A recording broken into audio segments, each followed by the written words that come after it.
امام یافعی نے روض الریاحین کے اندر لکھا ہے کہ ایک نوجوان کپڑے کی دکان پہ کام کرتا تھا اور تھا بڑا پارسا اور بڑا خوبصورت، دل کا بھی ستھرا تھا، ظاہر کا بھی ستھرا تھا، من بھی سونا تھا اور تن بھی سونا تھا، بڑا خوبصورت تھا۔ ایک عورت خریداری کے لیے آئی، اس کا دل فریفتہ ہو گیا اور اس نے ایک ترکیب سوچی اور دوبارہ آئی تو بہت زیادہ کپڑا خرید لیا اور مال کے دکان سے کہنے لگی کہ میری گٹھڑی بھاری ہو گئی ہے، اس نوجوان کو کہو کہ میرے گھر چھوڑا ہے۔ مالک اس عورت کی نیت سے آگاہ نہ ہو سکا اور اس نوجوان کو اس کے ساتھ بھیج دیا۔ جب وہ گھر میں داخل ہوئی، نوجوان کو گھر میں لے گئی، باہر سے دروازہ مقفل کر دیا اور اس کو دعوت گناہ دی۔ اس نے کہا انی اخاف اللہ، میں تیری بات نہیں مان سکتا۔ اس نے کہا کہ آج تجھے میری بات ماننا ہی پڑے گی۔ حیا سوز لباس بھی اتار پھینکا اور اس کو دعوت گناہ دینے لگی۔ یہ شیطان کا انتہائی سخت جال ہے۔ اس جال میں اس نے بڑے بڑے لوگوں کو پھانس لیا۔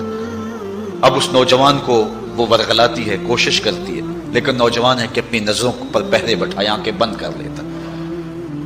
اس نے بڑے ہیلے کیے، بڑے جتن کیے، لیکن وہ نوجوان صرف سونا ہی نہیں تھا، اللہ کا ولی بھی تھا۔ اس نے بہت جال پھینکے لیکن نور کو رسیوں میں جکڑا نہیں جا سکتا۔ خیر، وہ نوجوان کے دل میں بات آئی کہ شیطان کا یہ جال انتہائی خطرناک جال ہے، ابھی تک تو بچتا آ رہا ہوں، ہو سکتا ہوں کہ بھی اس کے جال میں پھنس جاؤں۔ اس نے کہا کہ مجھے باتھ روم میں جانے دو، پھر میں آ کے تمہیں بتاتا ہوں۔ وہ اندر چلا گیا، پاخانہ کیا، اپنے ہاتھوں پہ کر کے پورے بدن پہ مل لیا، اور اسی حالت میں جب باہر آیا تو بدن سے بدبو اٹھ رہی تھی۔ عورت کا سارا نشہ اتر گیا۔